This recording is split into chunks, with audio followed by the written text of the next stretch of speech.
আজকে আবারও তোমাদের পশ্চিমবঙ্গ মাদ্রাসা শিক্ষা পর্ষদ থেকে যে টেস্ট পেপারটি দিয়েছে তার আজকে ইসলাম পরিচয়ের সমাধান হবে। ইসলাম পরিচয়ের সম্পূর্ণ সেটটি সমাধান করব। পৃষ্ঠা নম্বর 435। তোমরা এই চ্যানেলের সমস্ত টেস্ট পেপারের সমাধান পেয়ে যাবে এবং সেগুলি প্লেলিস্টে গিয়ে দেখবে যে পাট পাট করে সব দেওয়া আছে।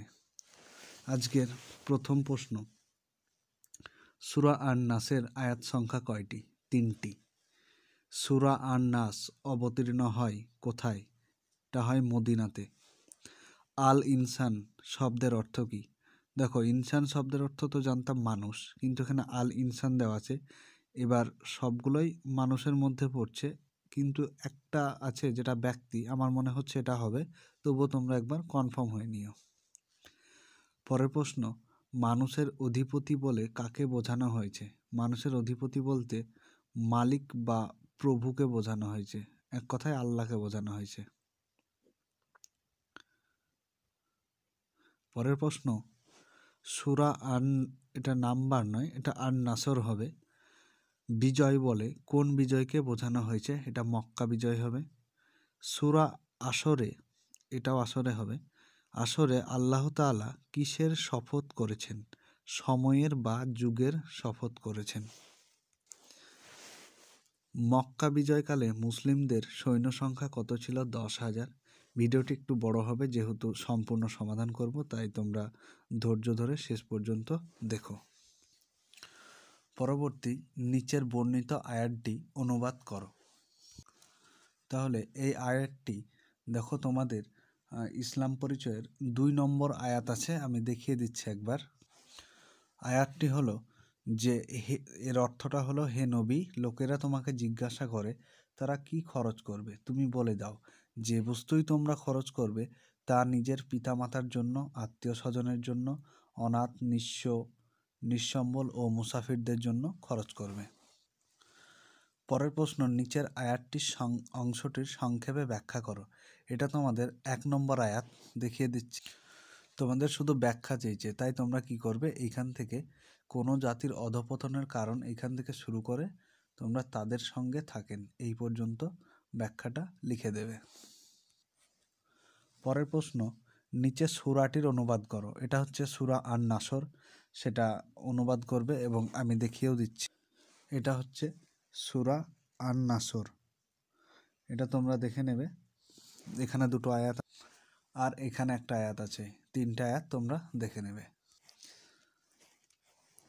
এরপর নিচের আয়াতটির অনুবাদ সহ ব্যাখ্যা করতে হবে। এটা তোমাদের দেখবে 5 নম্বর আয়াত।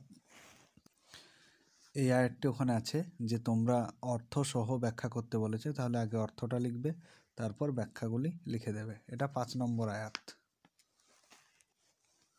পরের প্রশ্ন, নিচের সূরা দুটির মধ্য হতে যে কোনো একটি সূরার শানে নুজুল, এটা ল হবে, শানে নুজুল লিখতে হবে। সূরা আন-নাস অথবা আল আসর, এটা আসর হবে, এটি তোমরা লিখে নেবে। চলো পরের প্রশ্ন, হাদিস থেকে। সংজ্ঞা অনুযায়ী হাদিস 3 প্রকার। যে হাদিসের সনদ মহানবী সাল্লাল্লাহু আলাইহি ওয়াসাল্লাম পর্যন্ত পৌঁছেছে তাকে কি বলা হয়? তাকে বলা হয় মারফু। পরবর্তী প্রশ্ন দেখো, হাদিসের তাকরিরি কাকে বলে? হাদিসে তাকরিরি হচ্ছে তিনি অন্যকে যা করতে দেখে কিংবা বলতে শুনে কোনো প্রতিবাদ করেননি, সেটিকে হাদিসে তাকরিরি বা সম্মতিসূচক হাদিস বলে। পরবর্তী প্রশ্ন, হাদিসে মারফু কাকে বলা হয়?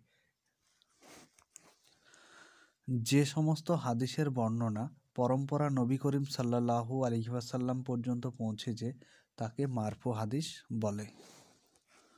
পরবর্তী প্রশ্ন, রাবি বলতে কি বোঝায়? রাবি বলতে যিনি হাদিস বর্ণনা করেন তাকে রাবি বলা হয়। পরের প্রশ্ন, হাদিস কাকে বলে? শরীয়তি পরিভাষায় মহানবী সাল্লাল্লাহু আলাইহি ওয়াসাল্লামের বাণী, কর্ম ও তার মৌন সম্মতিকে হাদিস বলা হয়। এরপর তোমাদের যে কোনো একটি হাদিসের অনুবাদ করতে হবে।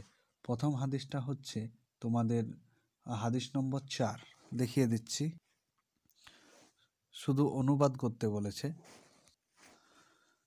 তাহলে সমগ্র সৃষ্টি আল্লাহর আপনজন, সুতরাং তিনি আল্লাহর নিকট সর্বাধিক প্রিয়, যিনি তার আপনজনের প্রতি বেশি অনুগ্রহশীল। তোমরা সবাই ধরে ধরে খাতায় লিখে নেবে। তারপরে 1-এর 2-এর হাদিসটা দেখো। এটা তোমাদের ইসলাম পরিচয়ের বইয়ের 6 নম্বর হাদিস, দেখিয়ে দিচ্ছি। হাদিসটির অর্থ হলো যে শ্রমিকের গায়ের ঘাম শুকিয়ে যাওয়ার পূর্বেই তার পারিশ্রমিক দিয়ে দাও। পরবর্তী প্রশ্ন, তোমাদের যে কোনো একটি হাদিসের অনুবাদ সহ ব্যাখ্যা করতে হবে। তোমাদের ইসলাম পরিচয় বই দেখে নেবে যে এটা হচ্ছে 2 নম্বর হাদিস আর এটা হচ্ছে 6 নম্বর হাদিস। এর আগের বার যদিও দেখিয়েছি। পরের প্রশ্ন আকাইদ থেকে। আল বাসির শব্দের অর্থ হলো সর্বদ্রষ্টা। আল ইনসা শব্দের অর্থ হলো সৃষ্টি করা। আল আলিমু শব্দের অর্থ হলো সর্বজ্ঞ। সিফাতে ফেলিয়া কাকে বলে? সিফাতে ফেলিয়া বলতে আল্লাহর অসংখ্য যে গুণাবলী আছে সেই গুণাবলীকে আমরা দুটি ভাগে ভাগ করেছি। সেটা হচ্ছে একটা সিফাতে জাতিয়া, একটা সিফাতে ফেলিয়া। তাহলে সিফাতে ফেলিয়া আমরা তাকেই বলবো, সেটা হচ্ছে যে যা কিছু সিফাত আছে যা তার কাজের সঙ্গে সম্পর্কযুক্ত, সেগুলোকে সিফাতে ফেলিয়া বলবো। এরপর সিফাতে জাতিয়ার একটি উদাহরণ দেখো সিফাতে জাতিয়া বলতে অনেক রয়েছে। আল কাদিমু আছে, আল কাদিরু আছে, আল হাইয়ু আছে, যে একটা লিখে দেবে। পরের প্রশ্ন ইবদা। ইবদা শব্দের অর্থ হলো কি? না তৈরি করা বা উদ্ভাবন করা ইত্যাদি। পরবর্তী প্রশ্ন আসান আতু শব্দের অর্থ কি? সেটা হলো যে কারিগরি উৎকর্ষতা। পরের প্রশ্ন দেখো, যে কোনো দুটি প্রশ্নের উত্তর দিতে হবে। এটা হচ্ছে যে তাজরিক শব্দটির অর্থ সহ ব্যাখ্যা করতে হবে। এখানে 2 নাম্বার করে আছে। তাহলে উত্তরটি হবে যে তাজরিক শব্দের অর্থ হলো জীবিকা দান করা, এই পৃথিবীতে দুর্বলতম হতে অধিকতম ক্ষমতাবান, ক্ষুদ্রতম হতে বৃহত্তম সমস্ত প্রাণী, কীটপতঙ্গ, জীবজন্তু, মানুষ সকলকে জীবিকা প্রদানের দায়িত্ব মহান আল্লাহ নিজে নিয়েছেন। ফলে সকলকে সুনির্দিষ্ট কৌশলে রুজি পৌঁছে দেন। একজন মানুষ অপর কাউকে রুজি দেওয়ার কোনো ক্ষমতা রাখে না। এইটুকু লিখে দেবে। পরবর্তী প্রশ্ন সিফাতে জাতিয়ার সংজ্ঞা দাও। সিফাতে জাতিয়ার সংজ্ঞা হচ্ছে যে এই পর্যন্ত লিখে দেবে যে কিছু সিফাত আছে, এটা তো ফেলিয়া। সিফাতে জাতিয়া হচ্ছে যে আল্লাহর গুণাবলীর মধ্যে, এখান থেকে লিখবে যে আল্লাহর গুণাবলীর মধ্যে কিছু গুণাবলী বা সিফাত আছে যা তার জাতের বা সত্তার সঙ্গে সম্পর্কযুক্ত, সেই সমস্ত সিফাতগুলিকে সিফাতে জাতিয়া বলে। এইটুকু লিখে দেবে। পরবর্তী হচ্ছে যে আল কাদিরু শব্দের অর্থ সহ ব্যাখ্যা করতে হবে। আল কাদিরু তোমরা এই পুরোটাই লিখে দিতে হবে অর্থ সহ। তোমরা পজ করে লিখে নিও। পরবর্তী প্রশ্ন নামাজের আরকান কয়টি? 6টি। আসরের নামাজের মোট রাকাতের সংখ্যা। এখানে অ্যাকচুয়ালি তোমার 4 রাকাত ফরজ হয় এবং 4 রাকাত সুন্নতে গায়ের মক্কাদা হয়। এখানে 8 রাকাত যেহেতু নাই, তাই এখানে 4 রাকাতটাই দেব। সূরা ফাতিহা শেষে আমিন বলা, এটা হচ্ছে একটা সুন্নাত। এরপর নামাজের মধ্যে দোয়া সানা পাঠ করা কি? এটাও সুন্নাত। ঈদ শব্দের আবিধানিক অর্থ কি? না প্রত্যাগমন ও ফিরে আসা। আইয়ামে তাশরিক কাকে বলে? জিলহজ মাসের 11, 12, 13 তারিখগুলোকে বলা হয়। ঈদুল আজহা কোন মাসের কত তারিখে হয়? জিলহজ মাসের 10 তারিখ। দাফন কাকে বলে?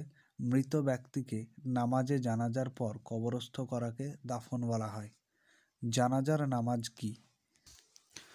জানাজা শব্দের অর্থ হলো আবৃত করা বা লুকানো।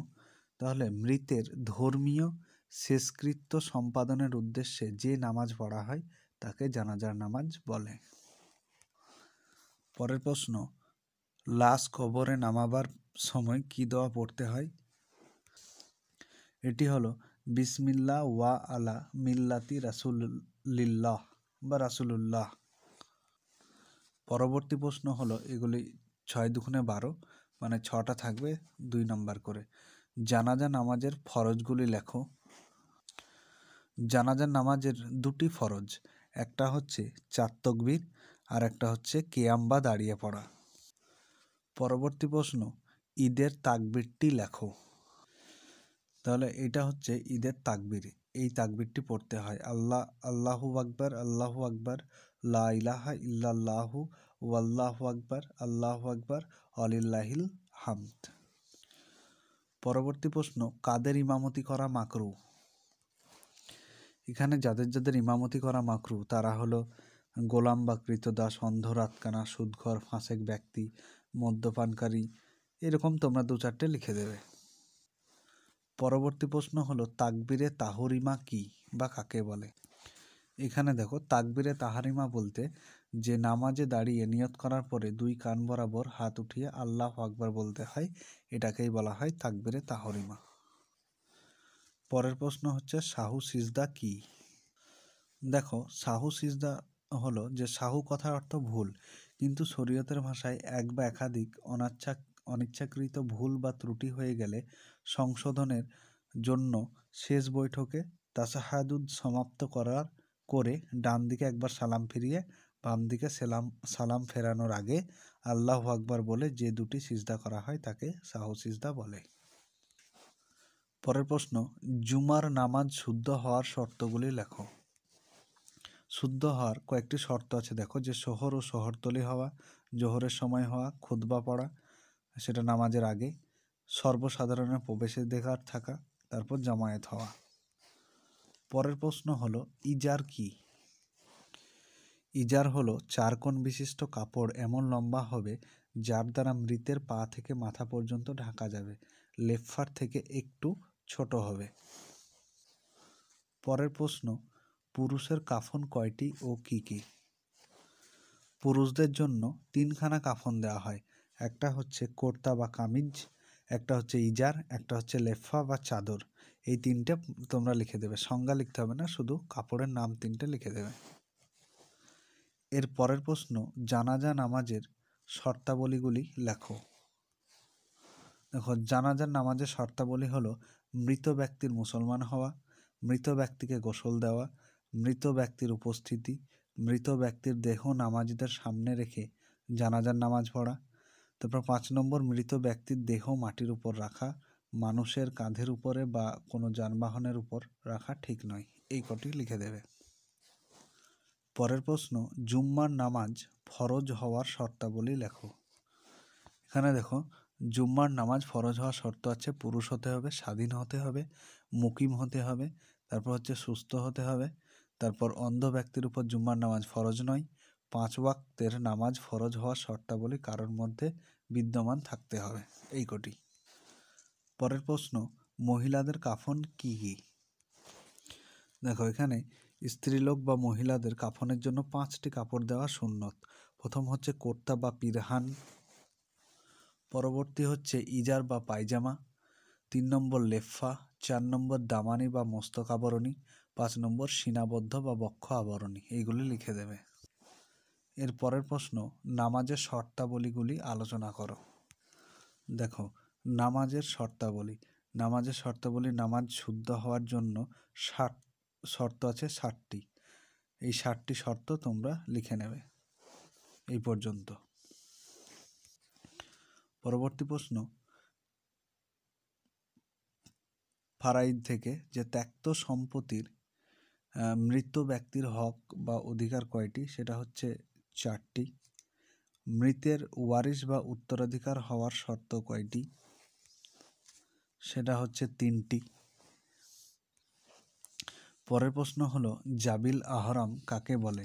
রক্তের সম্পর্কীয় আত্মীয়কে বলা হয় জাবিল আহরাম। বায়তুল মাল কি? বায়তুল মাল হলো ইসলামী রাষ্ট্রের সরকারি কোষাগারকে বাইতুল মাল বলে। পরে আসাহাবুল ফুরুজ কি, এখানে পুরুষ হবে না, আসাহাবুল ফুরুজ হবে। কাকে বলে? আসাহাবুল ফুরুজ হলো যে কোরআন শরীফে, হাদিসে এবং ইজমার দ্বারা যাদের উত্তরাধিকারের প্রাপ্যাংশ নির্দিষ্ট আছে তাদের আসাহাবুল ফুরুজ বলা হয়। পরের প্রশ্ন, স্ত্রীর অবস্থাগুলি বিস্তারিত বর্ণনা করো। এখানে দেখো স্ত্রীর দুই অবস্থা, এগুলি তোমরা সব লিখে নেবে যেভাবে যেটা আছে, এই দুই অবস্থাটা তোমরা লিখে নেবে। পরবর্তী প্রশ্ন, যে কুদরতি খোদা জন্মগ্রহণ করেন কত সালে? 1900 সালে। বিজ্ঞানের বিচিত্র কাহিনীর রচয়িতা হচ্ছে কুদরতি খোদা। এরপর কিতাবুল মানাজির গ্রন্থটি রচনা করেন কে? ইবন আল হাইথাম। ডি অ্যাসপেক্টিভাস গ্রন্থটি কার লেখা? এটা হচ্ছে আল-কিন্দি। আল-কিন্দি কয়টি গ্রন্থ রচনা করেন? 260টি। তোমরা ভিডিওটি তোমাদের প্লেলিস্টে ইসলাম পরিচয়ে গিয়ে পেয়ে যাবে। এবং তোমরা বলবে যে যদি সম্পূর্ণ ভিডিও না চাও, যে শুধু স্যার এমসিকিউগুলো করে দেন, তাহলে আমি এমসিকিউগুলোই করে দেবো, এত লম্বা ভিডিও না বানিয়ে। আর যদি বলো যে না ঠিক আছে স্যার বানান, তাহলে তবুও জানিও আমাকে, আমি তাহলে এভাবেই বানাবো।